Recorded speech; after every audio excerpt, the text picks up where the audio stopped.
तो साथियों नमस्कार, जय हिंद और जय भारत। दोस्तों, एक और बहुत ही महत्वपूर्ण फैसला दिल्ली हाईकोर्ट का। एक वायुसेना का एक वरिष्ठ सैनिक 40 साल की सर्विस करके डिस्चार्ज होता है और लो मेडिकल कैटेगरी थी जब वो डिस्चार्ज हुआ था। जब उसने क्लेम किया कि भाई उसको डिसेबिलिटी एलिमेंट मिलना चाहिए डिसेबिलिटी पेंशन का, तो सेना की तरफ से उसका डिसेबिलिटी एलिमेंट रिजेक्ट कर दिया, जिसके बाद उसने आर्मर्ड फोर्सेस ट्राइब्यूनल की तरफ रुख किया। आर्मर्ड फोर्सेस ट्राइब्यूनल ने भी अपना फैसला सुनाया, जिसमें कि उस पूर्व सैनिक को डिसेबिलिटी एलिमेंट सैंक्शन नहीं किया, यानी कि एएफटी की तरफ से भी पूर्व सैनिक हारा, लेकिन उसने फिर भी हार नहीं मानी और हाई कोर्ट का रुख किया और हाई कोर्ट ने एएफटी के फैसले को निरस्त किया और पूर्व सैनिक के हक में फैसला सुनाया। तो चलिए खबर पूरी क्या है विस्तार से आपको दिखाते हैं और दिल्ली हाई कोर्ट ने क्या कहा वो भी आपको इस खबर के माध्यम से बताते हैं। तो साथियों, आप देख सकते हैं ये इंडियन एक्सप्रेस की ये खबर है और यहाँ पर आप देखेंगे तो बिल्कुल क्लियर कट दिखाई देगा आपको। मैं इसको थोड़ा सा छोटा कर देता हूँ। 40 साल की सेवा बनाम जीवन शैली विकार, दिल्ली उच्च न्यायालय ने पूर्व सैनिक की पेंशन को मंजूरी दी। कहा अस्पष्ट लेवल लाभों में बाधा नहीं डाल सकते। तो ये पूरा दिल्ली हाई कोर्ट ने जो है फैसला दिया है। ये पूरे पॉइंट हैं, ठीक है, ये पूरे पॉइंट हैं। तो इनको मैंने अलग से जो है कॉपी किया है और इधर मैं आपको दिखा दे रहा हूँ कि क्या कहा दिल्ली हाई कोर्ट ने।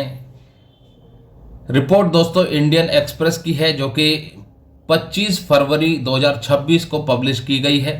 अब यहाँ पर आप पढ़ेंगे 40 साल की सेवा बनाम जीवन शैली विकार, दिल्ली उच्च न्यायालय ने पूर्व सैनिकों की पेंशन को मंजूरी दी। कहा अस्पष्ट लेवल लाभों में बाधा नहीं डाल सकते। ठीक है, अब यहां से पढ़िए। 40 वर्षों की सेवा और ओपन हार्ट सर्जरी के बाद भारतीय वायुसेना के एक वरिष्ठ सैनिक, उनको उनकी स्थिति को जीवन संबंधी विकार बताकर विकलांगता पेंशन देने से इनकार कर दिया था। हालांकि दिल्ली उच्च न्यायालय ने हस्तक्षेप करते हुए फैसला सुनाया कि ठोस चिकित्सा प्रमाण के बिना किसी सैनिक के अधिकारों को नज़रअंदाज करने के लिए अस्पष्ट लेवल का इस्तेमाल नहीं किया जा सकता।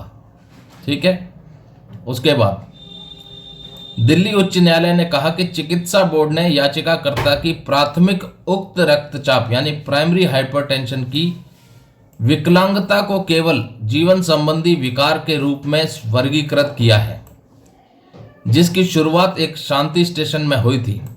छवि को कृत्रिम बुद्धिमत्ता का उपयोग करके संवर्धित किया गया। भाई दिल्ली हाईकोर्ट क्या कह रही है, जो याचिका करता था, जो एप्लीकेंट था, उसकी जो प्राइमरी हाइपरटेंशन थी, जो डिसेबिलिटी थी, उसको केवल जीवन संबंधी विकार के रूप में वर्गीकृत किया गया था। ठीक है, जिसकी शुरुआत पीस स्टेशन में हुई थी। ठीक है, अब आगे दिल्ली उच्च न्यायालय के न्यायमूर्ति वी कामेश्वर राव और मनमीत सिंह अरोरा, इनकी पीठ थी। इस पीठ ने हस्तक्षेप करते हुए सशस्त्र बल न्यायाधिकरण यानी एएफटी के उस आदेश को, जो कि 5 दिसंबर 2024 को जारी किया गया था, जिसमें कि पूर्व सैनिक उनको डिसेबिलिटी एलिमेंट देने से मना कर दिया था। यानी कि एएफटी ने जो आदेश दिया था कि जो एप्लीकेंट है master warrant officer Surendra Nath Singh, इन्होंने एएफटी में अपना रुख किया था और 5 दिसंबर 2024 को फैसला आया था, जिसमें कि इनको डिसेबिलिटी पेंशन देने से साफ इनकार कर दिया था। एएफटी से भी ये केस हार गए थे, लेकिन दिल्ली हाई कोर्ट ने उस फैसले को जो है रद्द कर दिया। आप देख सकते हैं ये यहां पर साफ दिया हुआ है, सशस्त्र बल न्यायाधिकरण के 5 दिसंबर 2024 वाले फैसले को रद्द किया गया। ठीक है, जिसमें सेवानिवृत्त हो चुके master warrant officer Surendra Nath Singh की विकलांगता पेंशन को खारिज किया गया था। तो एएफटी के आदेश को पलट दिया है दिल्ली हाई कोर्ट ने। अब एएफटी ने पेंशन के विकलांगता तत्व को अस्वीकार करने में गलती की, ये हाई कोर्ट कह रही है। एएफटी ने पेंशन के विकलांगता तत्व को अस्वीकार करने में गलती की है।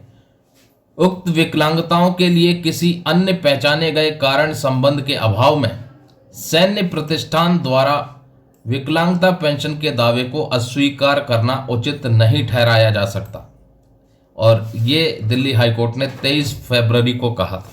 तो 40 साल की सेवा करने के बाद ये जो पूर्व सैनिक हैं सुरेंद्र नाथ सिंह जी, जो कि एयरफोर्स से बिलोंग करते थे, और सर्विस के दौरान जो डिसेबिलिटी हुई उसके लिए उनकी डिसेबिलिटी को लाइफस्टाइल डिसीज बता करके उनका डिसेबिलिटी एलिमेंट रिजेक्ट कर दिया था, और एएफटी ने भी उनका डिसेबिलिटी एलिमेंट स्वीकार नहीं किया था। लेकिन उन्होंने हार नहीं मानी, दिल्ली हाई कोर्ट का रुख किया और दिल्ली हाई कोर्ट ने एएफटी के आदेश को रद्द किया और उस पूर्व सैनिक के हक में फैसला सुनाया।